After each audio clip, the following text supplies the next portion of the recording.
महाराष्ट्र के सियासी धमाके की आवाज पूरे देश में सुनी और समझी गई। महाराष्ट्र की सियासत का सारा गणित महज 50 मिनट में उलट पुलट गया। अब तक सियासत के सारे पत्ते फेंटने वाले शरद हैरान हैं। शरद पवार हैरान परेशान हो गए हैं। हालांकि अजीत पवार ने शरद पवार को एक मौका दिया, ये कहकर कि जैसे नागालैंड में विधायकों के बीजेपी के साथ आने पर शरद पवार ने जो कहा था वही बात महाराष्ट्र को लेकर कह दे कि पार्टी नहीं गई है, विधायकों की राय थी और वे गए। लेकिन शरद पवार ने ये आसान सा रास्ता पसंद नहीं किया। अजीत पवार ने एनसीपी के विधायक के तौर पर शपथ लेकर ये रास्ता भी खोल दिया कि अगर शरद पवार को नागालैंड वाला रास्ता पसंद नहीं आया तो फिर लड़ाई आर पार की होगी। यही वजह है कि प्रफुल्ल पटेल ने भी ये कहा कि हमारे नेता शरद पवार ही हैं, लेकिन शरद पवार ने एक कदम आगे बढ़कर अजीत पवार सहित शपथ लेने वाले सभी विधायकों के खिलाफ अयोग्यता की कार्रवाई शुरू कर दी। शरद पवार ने साफ कर दिया कि ये बगावत है और कहा कि वे दिखा देंगे कि एनसीपी किसकी है। इस बीच महाराष्ट्र एनसीपी के अध्यक्ष जयंत पाटिल ने बताया कि अजीत पवार और उनके साथ शपथ लेने वाले एनसीपी के नेताओं के खिलाफ कार्रवाई शुरू हो गई है।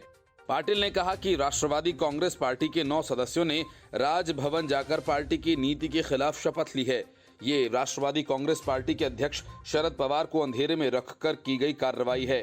उन्होंने बताया, राष्ट्रवादी कांग्रेस पार्टी की ओर से मंत्री पद की शपथ लेने वाले 9 एनसीपी नेताओं को लेकर विधानसभा अध्यक्ष को अयोग्यता याचिका भेजी गई है। पाटिल ने कहा कि हमने केंद्रीय चुनाव आयोग को पत्र लिखा है और उन्हें मेल भी किया है। केवल 9 लोगों के खिलाफ कार्रवाई की मांग की गई है। बाकी विधायक हमारे संपर्क में हैं। जब वे अपना विधानसभा क्षेत्र में जाएंगे तो हमारे साथ वापस आएंगे। एनसीपी की महाराष्ट्र इकाई के अध्यक्ष पाटिल ने कहा कि हम चाहते हैं कि अयोग्यता याचिका पर जल्द सुनवाई कर हमारा पक्ष समझना चाहिए।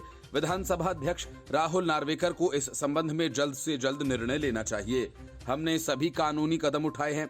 जब उन्होंने शपथ ली तब ही वे अयोग्य हो गए। एनसीपी नेता अजीत पवार ने अपने आवास पर विधायकों की बैठक बुलाई। पहले खबर आई कि ये बैठक महाराष्ट्र में एनसीपी का प्रदेश अध्यक्ष बनाए जाने के लिए बुलाई गई है। इस बैठक में पार्टी के दोनों कार्यकारी अध्यक्ष सुप्रिया सुले और प्रफुल्ल पटेल भी पहुंचे। लेकिन पूरा घटनाक्रम कुछ ही देर में बदल गया जब अजीत पवार बैठक से निकलकर सीधा राजभवन पहुंच गए और डिप्टी सीएम के रूप में शपथ लेकर शिंदे फडणवीस सरकार में शामिल हो गए। अजीत पवार के अलावा एनसीपी के 8 और विधायकों ने भी शपथ ली। सूत्रों के हवाले से लिखा कि अजीत पवार ने राज्यपाल को लिखे पत्र में एनसीपी के 40 से अधिक विधायकों के समर्थन का दावा किया है। Bureau report, news of India. व्यक्ति केंद्रित और परिवारवादी पार्टियों का जो हश्र अब तक होता आया है, वही सब शरद पवार की पार्टी एनसीपी में हुआ। इसके लिए बहुत कुछ दूर जाने की आवश्यकता नहीं है। महाराष्ट्र में ही बाला साहेब ठाकरे ने अपने योग्य भतीजे राज ठाकरे को दूध में पड़ी मक्खी की तरह निकालकर बाहर कर दिया और राजनीति के कच्चे खिलाड़ी उद्धव ठाकरे को पार्टी की कमान दे दी। उद्धव ठाकरे के साथ क्या हुआ बताने की जरूरत नहीं, सब जानते हैं। शरद पवार वही खेल अजीत पवार के साथ खेल रहे थे। बगावत के बाद अब शरद पवार भले ही ये कह रहे हैं कि वो पार्टी को फिर से खड़ा कर देंगे, लेकिन दिमाग भले ही न थके पर उम्र थक जाती है। यूपी में जयंत चौधरी को देख लीजिए। चौधरी चरण सिंह की पार्टी को अजीत सिंह ने बढ़ाया नहीं बल्कि कम ही किया और जयंत चौधरी तक आते आते आरएलडी प्रदेश स्तर की पार्टी भी नहीं रह पाई। बीएसपी के पतन के पीछे भी मायावती का परिवारवाद ही रहा। समाजवादी पार्टी का भी वही हाल है। यही सब झारखंड से लेकर बिहार तक चला। यही वजह है कि अजीत पवार के शिंदे सरकार में शामिल होते ही ममता बनर्जी से लेकर सोनिया गांधी तक और हेमंत सोरेन से लेकर नीतीश कुमार तक के अंदर खलबली मच गई। वजह वही व्यक्तिवाद और परिवारवाद। जिस पार्टी में एक व्यक्ति ही केंद्र में हो और आगे पीछे परिवार का लटका झटका, उसे एक न एक दिन खत्म हो जाना है। यही वजह है कि अजीत पवार जमीनी नेता हैं। उनके साथ विधायक हैं शरद पवार और सुप्रिया सुले का खेल अब खत्म हो गया है। जैसा महाराष्ट्र में हुआ वैसा ही बिहार में होने जा रहा है। अभी अठावले का बयान डिकोड भी नहीं हुआ था कि बिहार बीजेपी के अध्यक्ष सम्राट चौधरी ने एनसीपी की टूट के लिए वंशवाद को वजह बता दिया। सम्राट चौधरी ने कहा कि जहां जहां ऐसे नेता होंगे जो केवल अपने परिवार को आगे बढ़ाने के लिए राजनीति करेंगे, उनकी पार्टी का यही हाल होने वाला है। बिहार के पूर्व डिप्टी सीएम और भाजपा के वरिष्ठ नेता सुशील मोदी ने बिहार में भी महाराष्ट्र जैसे हालात बनने का दावा किया। उन्होंने कहा कि शरद पवार की पार्टी एनसीपी में विद्रोह विपक्षी एकता की पटना बैठक का परिणाम है, जिसमें राहुल गांधी को प्रोजेक्ट करने की जमीन तैयार की जा रही थी। बिहार में भी महाराष्ट्र जैसी स्थिति बन सकती है। इसे भांपकर नीतीश कुमार ने विधायकों से 1-to-1 बात करना शुरू कर दिया। उन्होंने आगे कहा कि जेडीयू के विधायक सांसद न राहुल गांधी को स्वीकार करेंगे न तेजस्वी यादव को। पार्टी में भगदड़ की आशंका है। जदयू पर वजूद बचाने का ऐसा संकट पहले कभी नहीं था, इसलिए नीतीश कुमार ने 13 साल में कभी विधायकों को नहीं पूछा। आज वे हर एक से अलग से मिल रहे हैं। पटना से संपूर्ण क्रांति पार्ट 2 की शुरुआत का सपना देख रही जेडीयू, आरजेडी और कांग्रेस ने बीजेपी पर एक साथ हमला बोल दिया। जेडीयू के राष्ट्रीय सचिव राजीव रंजन ने कहा कि महाराष्ट्र से उत्साहित होकर अगर बीजेपी ने बिहार में टांग अड़ाने की कोशिश की तो चुनाव में सभी 40 सीटें हार जाएगी। जनता करारा जवाब देगी। हर दल में एकनाथ शिंदे को खोजना भाजपा की सियासत की फितरत है। राजद जदयू एकजुट है। आरजेडी सांसद मनोज झा ने कहा कि पीएम मोदी ने एनसीपी में टूट की स्क्रिप्ट खुद लिखी। महाराष्ट्र के 9 मंत्री एनसीपी कोटे से बने। अजित पवार डिप्टी सीएम बने। ये इन लोगों का खुद का निर्णय नहीं है। भ्रष्टाचार के आरोपों में घिरे नेताओं के पीछे जांच एजेंसीज को लगाया हुआ था, दबाव बनाया गया। पीएम मोदी भोपाल में बोले ही थे कि किसी भी भ्रष्टाचारी को छोड़ेंगे नहीं। महाराष्ट्र के पॉलिटिकल डेवलपमेंट पर पटना से लेकर दिल्ली और मुंबई तक मचा सियासी घमासान बेमानी नहीं है। दरअसल दावा किया जा रहा है कि एनसीपी की तरह जेडीयू में भी बगावत की आग सुलग रही है। ये दावा चिराग पासवान ने किया, जो नीतीश की पार्टी में टूट की भविष्यवाणी कर रहे हैं। चिराग पासवान ने कहा कि मुख्यमंत्री नीतीश को डर लग रहा है। पार्टी में उनको टूट का डर है क्योंकि उनके कई विधायक और सांसद दूसरी पार्टी के संपर्क में हैं। जेडीयू के कई नेता मेरे संपर्क में भी हैं, जो दूसरों की पार्टी को तोड़ते आ रहे हैं। अब उनकी पार्टी में टूट होगी, जैसी करनी वैसी भरनी। Bureau Report, News of India. Supreme court ने अरविंद केजरीवाल की सरकार को अपने लपेटे में ले लिया। इसके पीछे वजह खुद केजरीवाल हैं। दिल्ली सरकार को जब किसी प्रोजेक्ट के लिए फंड नहीं देना होता तो वो कोर्ट में जाकर हाथ खड़े कर देती है, कहती है कि हमारे पास फंड्स ही नहीं हैं। ये बात तो केजरीवाल अदालत को कहते हैं, लेकिन दिल्ली की जनता से क्या कहते हैं? मोदी जी पैसा ही नहीं दे रहे हैं, वे दिल्ली का विकास नहीं चाहते। इसी सियासी खेल में केजरीवाल सुप्रीम कोर्ट में फंस गए, जब सुप्रीम कोर्ट ने केजरीवाल सरकार से विज्ञापन पर किए गए खर्च का पूरा ब्यौरा मांग लिया। बात इतनी ही नहीं है, दिल्ली के पैसे से अरविंद केजरीवाल पूरे देश में अपना चेहरा चमकाते रहे हैं। आम आदमी पार्टी की सरकार ने विज्ञापनों पर बेतहाशा खर्च किया, लेकिन केजरीवाल सरकार की चालाकी कोर्ट की समझ में आ गई। इसलिए कोर्ट ने विज्ञापन का फंड RRTS प्रोजेक्ट को डायरेक्ट करने को कहा और साथ ही 3 साल में हुए खर्च का ब्यौरा भी मांग लिया। असल में दिल्ली सरकार ने रीजनल रैपिड ट्रांजिट सिस्टम यानी RRTS प्रोजेक्ट के लिए फंड देने में खुद को असमर्थ बताया था। इस बात से नाराज होकर सुप्रीम कोर्ट ने पिछले 3 वित्त वर्षों में विज्ञापन पर हुए खर्च का ब्यौरा मांग लिया। ये फंड राष्ट्रीय राजधानी को राजस्थान और हरियाणा से जोड़ने वाले RRTS प्रोजेक्ट के निर्माण पर खर्च के लिए दिया गया था। ये फंड राष्ट्रीय राजधानी को राजस्थान और हरियाणा से जोड़ने वाले RRTS प्रोजेक्ट के निर्माण पर खर्च के लिए देना है। जस्टिस SK कौल और जस्टिस सुधांशु धूलिया ने केजरीवाल सरकार को 2 सप्ताह के भीतर विज्ञापन पर खर्च का ब्यौरा देते हुए हलफनामा दायर करने को कहा। कोर्ट ने ये निर्देश तब दिया जब दिल्ली सरकार की ओर से पेश हुए वकील ने बेंच को बताया कि फंड का अभाव है, इसलिए सरकार आर्थिक मदद देने में अक्षम है। कोर्ट ने कहा कि आप चाहते हैं कि हम जाने कि आप कौन सा फंड कहां खर्च कर रहे हैं। विज्ञापन का सारा फंड इस प्रोजेक्ट के लिए डाइवर्ट करना चाहिए। क्या आप इस तरह का आदेश चाहते हैं? आप ऐसा करने के लिए कह रहे हैं? बेंच ने कहा कि दिल्ली सरकार ने साझा प्रोजेक्ट के लिए फंड देने में असमर्थता जताई है, चूंकि फंड की कमी इस प्रोजेक्ट में बाधा है। हम NCT दिल्ली को विज्ञापन पर इस्तेमाल हुए फंड को लेकर हलफनामा दायर करने को कह रहे हैं, क्योंकि ये प्रोजेक्ट राष्ट्रीय महत्व का है। Bureau Report, News of India. Delhi के पूर्व डिप्टी सीएम अरविंद केजरीवाल के कट्टर ईमानदार मनीष सिसोदिया को दिल्ली हाई कोर्ट ने राहत देने से इनकार कर दिया। कोर्ट ने शराब घोटाला मामले से जुड़े प्रवर्तन निदेशालय के मामले में मनीष सिसोदिया की जमानत याचिका खारिज कर दी। कोर्ट ने इसी मामले में आम आदमी पार्टी के पूर्व मीडिया प्रभारी विजय नायर, हैदराबाद के उद्यमी अभिषेक बोयनपल्ली और विनय बाबू की जमानत याचिका भी खारिज कर दी है। न्यायमूर्ति दिनेश कुमार शर्मा ने सिसोदिया की जमानत पर फैसला सुनाया। जस्टिस दिनेश कुमार शर्मा ने जमानत याचिका खारिज करते हुए कहा कि वो इस स्टेज पर जमानत के योग्य नहीं हैं। ईडी द्वारा दर्ज मनी लॉन्ड्रिंग मामले में सभी सह आरोपियों की जमानत भी खारिज कर दी गई। हाईकोर्ट ने दिल्ली के पूर्व डिप्टी सीएम की याचिका खारिज करते हुए कहा कि मनीष सिसोदिया दिल्ली सरकार में प्रभावशाली पद पर रहे हैं। जमानत मिलने पर गवाहों को प्रभावित करने की संभावना से इनकार नहीं किया जा सकता। दिल्ली की अरविंद केजरीवाल सरकार ने 17 नवंबर 2021 को नई आबकारी नीति लागू की थी, लेकिन भ्रष्टाचार के आरोपों के बीच सितंबर 2022 में अंत में इसे वापस ले लिया गया था। सिसोदिया को घोटाले में कथित भूमिका के लिए सबसे पहले 26 फरवरी को सीबीआई ने गिरफ्तार किया था और वह तब से हिरासत में हैं। उच्च न्यायालय ने सीबीआई वाले मामले में 30 मई को उन्हें जमानत देने से इनकार कर दिया है। उन्हें ईडी ने 9 मार्च को गिरफ्तार किया था और अभी वह न्यायिक हिरासत में हैं। उच्च न्यायालय ने 2 जून को सिसोदिया की जमानत याचिका पर फैसला सुरक्षित रखा था। सिसोदिया ने मल्टीपल स्क्लेरोसिस से पीड़ित अपनी पत्नी के बिगड़ते स्वास्थ्य सहित विभिन्न आधार पर जमानत की मांग की थी। हालांकि ईडी ने दिल्ली के पूर्व डिप्टी सीएम की जमानत याचिका का विरोध किया था। Bureau report, news of India. Tejashwi Yadav के सीएम बनने की हसरतों पर नीतीश कुमार कुंडली मार कर बैठे हैं और उन्हें 2025 की पुड़िया थमा रहे हैं, जबकि लालू यादव चाहते हैं कि नीतीश कुमार गद्दी खाली करें और विपक्ष की सियासत करें, लेकिन ऐसा हो नहीं पा रहा।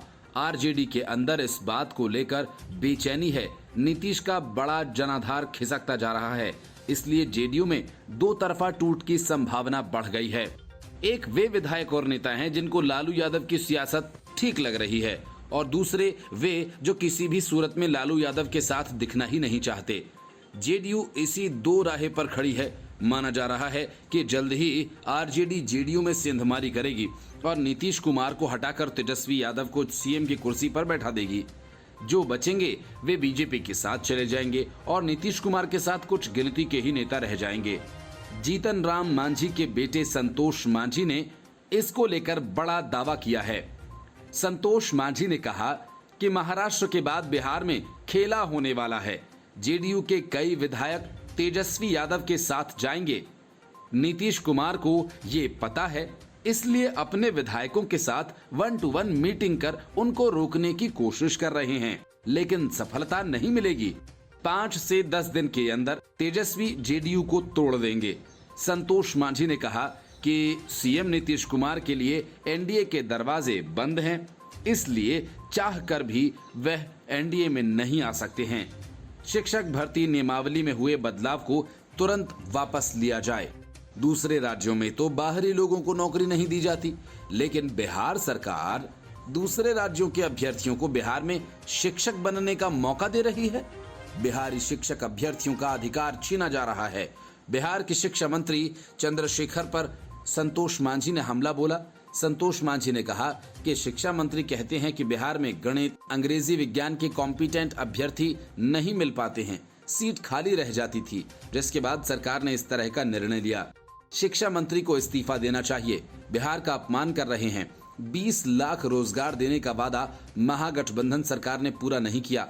शिक्षक भर्ती नियमों में बदलाव के बाद लगातार विरोध हो रहा है। गर्दनी बाग में हम के राष्ट्रीय अध्यक्ष संतोष मांझी अपने विधायकों के साथ धरने पर बैठ गए। शिक्षक भर्ती नियमावली में हुए बदलाव के विरोध में उन्होंने ये धरना दिया। मांझी की पार्टी महागठबंधन से एनडीए में आई है। संतोष मांझी ने मंत्री पद से इस्तीफा दिया था। इसके बाद अब उन्होंने सरकार के खिलाफ धरना दिया है। Bureau report, news of India. Sharad Pawar की पार्टी देखते ही देखते 2 फाड़ हो गई। इस घटना से विपक्षी एकता की कोशिश कर रही विपक्षी पार्टियों में हड़कंप मच गया। सब अपने अपने दलों को एकजुट करने में जुट गए। वजह ये कि बीजेपी और एनडीए के नेताओं की तरफ से जो बयान आ रहे हैं उसने सबको चिंता में डाल दिया।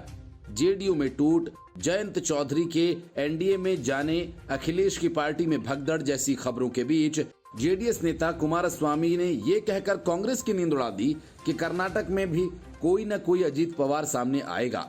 इसके पहले पटना बैठक के बाद जिस तरह से विपक्षी नेता लंबी लंबी बातें कर रहे थे, सबकी नींद एनसीपी की टूट ने उड़ा दी। हालात ऐसे हो गए हैं कि बेंगलुरु में होने वाली विपक्षी एकता की बैठक को टाल दिया गया। पहले बेंगलुरु में 12-13 जुलाई को बैठक होनी थी, लेकिन अब ये बैठक 17-18 जुलाई को होगी और जिस तरह से हालात हैं, इससे तय तारीख पर बैठक होनी है या नहीं होनी है, ये पक्का नहीं लगता। कांग्रेस के केसी वेणुगोपाल ने ट्वीट कर कहा है कि पटना में आयोजित हुई विपक्षी दलों की बैठक की सफलता के बाद अब अगली बैठक 17-18 जुलाई 2023 को बेंगलुरु में होगी। हमने फांसीवादी और अलोकतांत्रिक ताकतों को हराने के लिए अटूट संकल्प लिया है। देश को आगे बढ़ाने के लिए हमारे पास एक साहसिक दृष्टिकोण है। इससे पहले नीतीश कुमार की पार्टी जेडीयू के प्रवक्ता केसी त्यागी ने कहा था कि 10 से 14 जुलाई तक बिहार विधानसभा का सत्र चलेगा। इसके बाद 20 जुलाई से 11 अगस्त तक संसद का मानसून सत्र है। ऐसे में विपक्ष की अगली बैठक अब मानसून सत्र के बाद होगी। क्योंकि विपक्ष की बैठक बार बार आगे बढ़ रही है, इसलिए ऐसे कयास लगाए जा रहे हैं कि महाराष्ट्र में मचे सियासी खींचतान के चलते ही विपक्ष ने बैठक की तारीख आगे बढ़ाने का फैसला किया होगा। एनसीपी नेता अजीत पवार पार्टी के कार्यकारी अध्यक्ष प्रफुल्ल पटेल समेत 9 विधायकों के साथ शिंदे सरकार में शामिल हो गए। इससे न केवल राष्ट्रवादी कांग्रेस पार्टी के वजूद बल्कि विपक्ष की कथित एकता पर भी सवालिया निशान लगने शुरू हो गए हैं। Bureau report, news of India. चाचा भतीजे की सियासी जंग तेज हो गई। दोनों के बीच विधायकों और नेताओं की खींचतान भी शुरू हो गई है। एक दिन पहले अजीत पवार के साथ रहे विधायक और एक सांसद ने रातों रात पलटी मारकर शरद पवार का गुट ज्वाइन कर लिया। अजीत पवार के समर्थक विधायक दिलीप मोहिते पाटिल ने सोमवार को दावा किया कि अजीत पवार ने बिना बताए कल विधायकों के हस्ताक्षर लिए थे। हम उनके इस कदम से सहमत नहीं हैं। दिलीप मोहिते पाटिल शपथ ग्रहण समारोह में मौजूद थे। इनके अलावा एनसीपी विधायक मकरंद पाटिल भी बगावत के अगले दिन शरद पवार के साथ नजर आए। मकरंद पाटिल भी शपथ ग्रहण समारोह में शामिल हुए थे और सोमवार को वे शरद पवार की कार में बैठे दिखाई दिए। इसके पहले एनसीपी सांसद अमोल कोल्हे पलटी मारकर वापस शरद पवार के पास आ गए। इस बीच एनसीपी ने शपथ लेने वाले विधायकों पर एक्शन लेते हुए उन्हें बर्खास्त कर दिया है। महाराष्ट्र एनसीपी के अध्यक्ष जयंत पाटिल ने कहा कि किसी को भी पार्टी के चिन्ह के इस्तेमाल की इजाजत नहीं है। ऐसा किया गया तो कानूनी कार्रवाई की जाएगी। एनसीपी चीफ शरद पवार भी पूरे राज्य का दौरा करने वाले हैं। शरद पवार के दौरे की शुरुआत शिवनेरी से होगी। पहली सभा दिलीप वलसे पाटिल के मतदार संघ में होगी। शरद पवार की दूसरी सभा धनंजय मुंडे के परली विधानसभा क्षेत्र में होगी।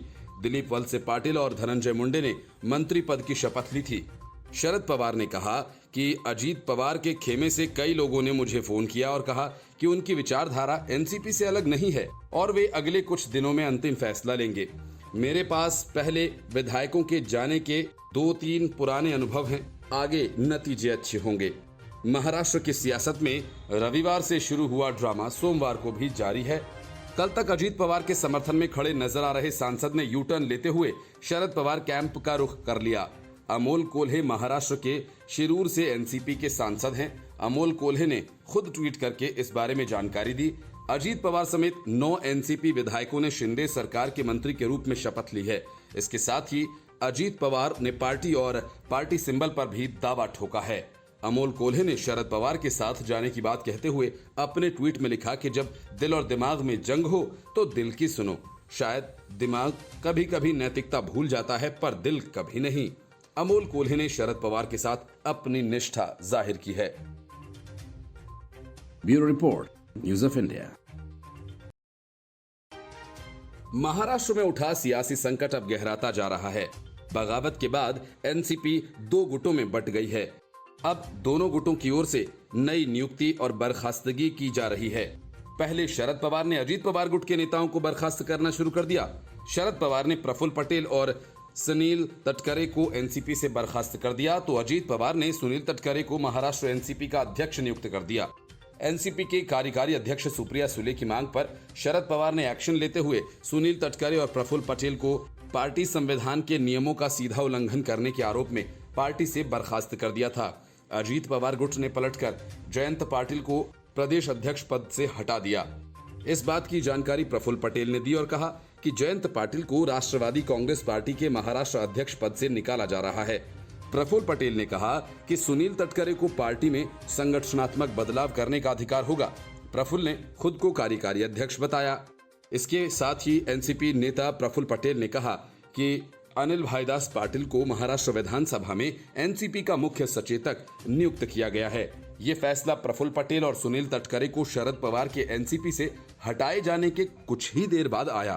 प्रदेश अध्यक्ष बनाए जाने के बाद सुनील तटकरे ने कहा कि मैंने एनसीपी के प्रदेश अध्यक्ष का कार्यभार संभाल लिया। मैं महाराष्ट्र में पार्टी को मजबूत करूंगा। हमने सभी नेताओं को विश्वास में ले लिया है। मैंने सभी विधायकों और जिला परिषद नेताओं की बैठक बुलाई है। हालांकि शरद पवार ने अपने भतीजे अजीत पवार के खिलाफ अभी तक कोई एक्शन नहीं लिया। अजीत की बगावत के बाद अपने सबसे मुश्किल दौर से गुजर रहे शरद पवार ने सतारा में रैली से हुंकार भरी। उन्होंने कहा कि 3 महीने के अंदर महाराष्ट्र की पूरी पिक्चर बदल जाएगी। उन्होंने कहा कि एनसीपी को खत्म करने की साजिश रची जा रही है, लेकिन ऐसा होगा नहीं। एनसीपी को जैसा समर्थन मिल रहा है उससे पार्टी जल्द आगे बढ़ जाएगी। उन्होंने कहा कि सतारा में जिस तरह से युवा समर्थन में खड़े मिले, इससे वे बहुत उत्साहित हैं। Report news of India.